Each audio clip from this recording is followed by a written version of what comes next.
Chapter 2. Showing how the most careful records were kept of affairs of state. Government red tape. A committee of 6 is appointed to go to the high priest in Jerusalem and arrange for the exchange. Aristes is put in charge of the delegation. When this had been done, he ordered Demetrius to draw up a memorial with regard to the transcription of the Jewish books. For all affairs of state used to be carried out by means of decrees and with the most painstaking accuracy by these Egyptian kings, and nothing was done in a slipshod or haphazard fashion.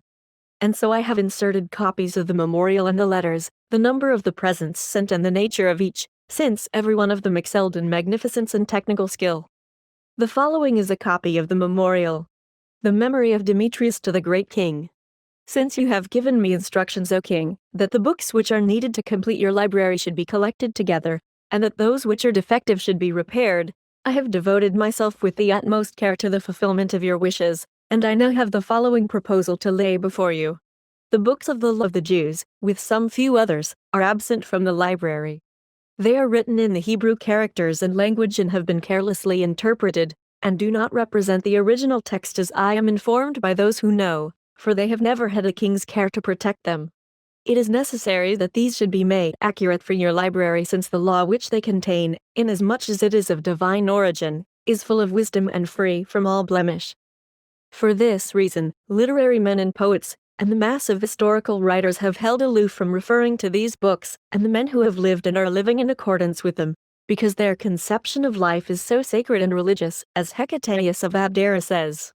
If it please you, O king, a letter shall be written to the high priest in Jerusalem, asking him to send 6 elders out of every tribe, men who have lived the noblest life and are most skilled in their law, that we may find out the points in which the majority of them are in agreement, and so having obtained an accurate translation may place it in a conspicuous place in a manner worthy of the work itself and your purpose. May continual prosperity be yours. When this memorial had been presented, the king ordered a letter to be written to Eleazar on the matter, giving also an account of the emancipation of the Jewish captives.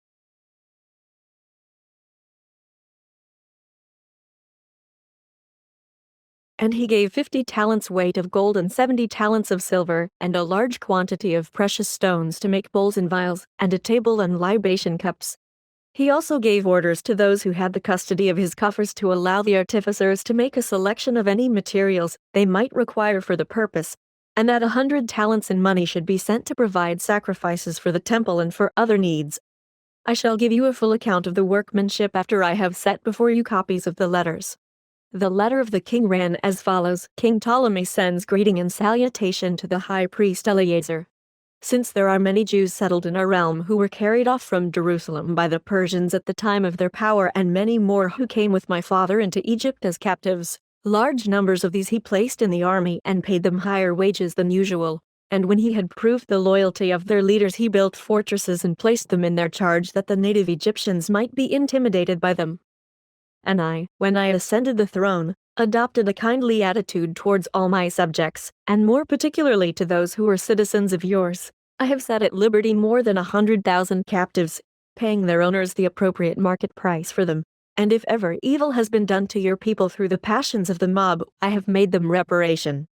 The motive which prompted my action has been the desire to act piously, and render up to the supreme God a thank offering for maintaining my kingdom in peace and great glory in all the world. Moreover, those of your people who were in the prime of life I have drafted into my army, and those who were fit to be attached to my person and worthy of the confidence of the court, I have established in official positions. Now, since I am anxious to show my gratitude to these men and to the Jews throughout the world and to the generations yet to come, I have determined that your law shall be translated from the Hebrew tongue which is in use amongst you into the Greek language, that these books may be added to the other royal books in my library. It will be a kindness on your part and a reward for my zeal if you will select 6 elders from each of your tribes, men of noble life and skilled in your law and able to interpret it, that in questions of a dispute we may be able to discover the verdict in which the majority agree, for the investigation is of the highest possible importance. I hope to win great renown by the accomplishment of this work.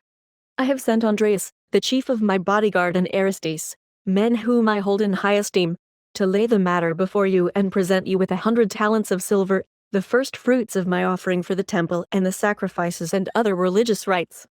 If you will write to me concerning your wishes in these matters, You will confer a great favor upon me and afford me a new pledge of friendship, for all your wishes shall be carried out as speedily as possible.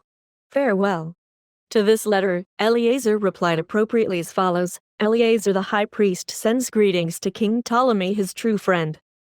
My highest wishes are for your welfare and the welfare of Queen Arsinoe, your sister, and your children. I also am well. I have received your letter and am greatly rejoiced by your purpose and your noble counsel.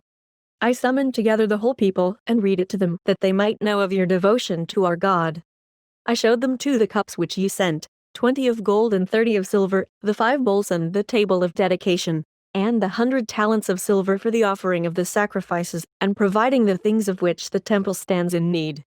These gifts were brought to me by Andreas, one of your most honored servants, and by Aristes, both good men and true, distinguished by their learning, and worthy in every way to be the representatives of your high principles and righteous purposes. These men imparted to me your message and received from me an answer in agreement with your letter. I will consent to everything which is advantageous to you, even though your request is very unusual. For you have bestowed upon our citizens great and never to be forgotten benefits in many ways.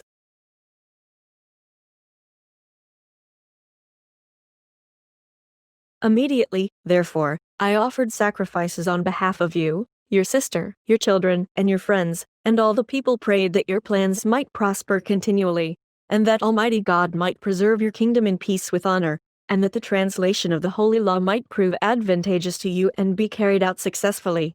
In the presence of all the people I selected 6 elders from each tribe, good men and true, and I have sent them to you with a copy of our law. It will be a kindness, O righteous king, if you will give instruction that as soon as the translation of the law is completed, the men shall be restored again to us in safety. Farewell. The following are the names of the elders, of the first tribe: Joseph, Ezekiah, Zechariah, John, Ezekiah, Elisha. Of the second tribe: Judas, Simon, Samuel, Adaias, Mattathias, Isclemius. Of the third tribe: Nehemiah, Joseph, Theodosius, Bassis, Ornius, Dacus. Of the fourth tribe: Jonathan, Abraius, Elisha, Ananias, Chabrias. Of the fifth tribe: Isaac, Jacob, Jesus, Sabbateus, Simon, Levi. Of the sixth tribe: Judas, Joseph, Simon, Zacharias, Samuel, Selamus. Of the seventh tribe: Sabbateus, Zedekiah, Jacob, Isaac, Jesus, Nathanias. Of the eighth tribe: Theodosius, Jason, Jesus, Theodotus, John, Jonathan. Of the ninth tribe: Theophilus, Abraham, Arsamas, Jason, Endemius, Daniel. Of the 10th tribe: Jeremiah, Eleazar, Zechariah, Banis, Elisha, Matthias. Of the 11th tribe: Samuel, Joseph, Judas, Jonaz, Chabu, Dositheus. Of the 12th tribe: Icelus, John, Theodosius, Arsamas, Abietz, Ezekiel. They were 72 in all. Such was the answer which Eleazar and his friends gave to the king's letter.